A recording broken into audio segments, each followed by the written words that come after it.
I was on duty last Friday, in charge of crucifixions. Oh, I volunteered for it. You see, it gave me extra leave, and anyway, I'd done it before.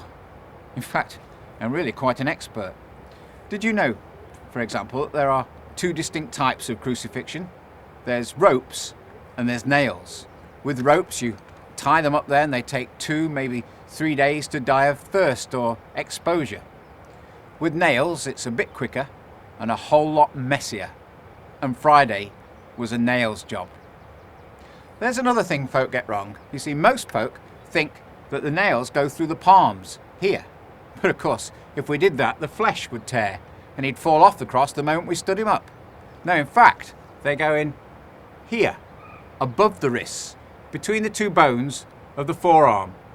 And you've got to be careful that you don't hit that artery, otherwise he'd die in 10 minutes. You know, it always amazes me how long they can stay alive up there, you know, what with the flogging and dragging the cross up the hill themselves. They usually look about half dead by the time they get there.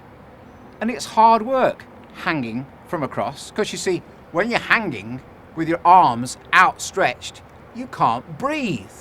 Every time you want to take a breath, you have to push up on the nail through your feet. So it alternates, you see. 1 minute you're choking to death, the next you can't think for the pain. Still, that's crucifixion for you. And it had never bothered me until last Friday. There was this carpenter, a subversive, they said, a dangerous man.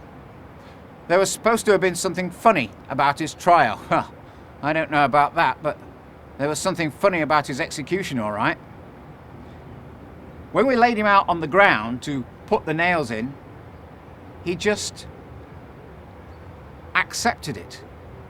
Well, usually they kick and scream and shout and throw every curse they can think of. Well, understandably. But he just lay there. I thought maybe he was unconscious, so I shouted something at him, I can't remember what, and then he turned toward me. I felt naked, helpless. I had to look away.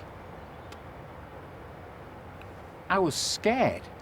I was scared of a condemned carpenter. Then, when we got the crossbar into position, I heard him speak for the first time.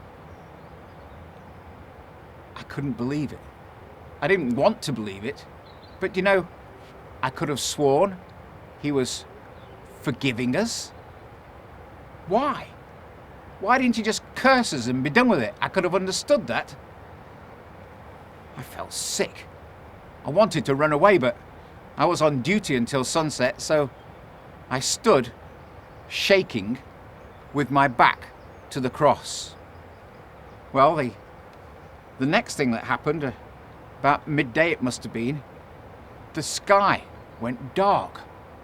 Well, by this time I was in a cold sweat, but I wasn't going to run, but it was dark, really dark. No thunder, no lightning, nothing spectacular, just darkness, like the middle of the night. And then,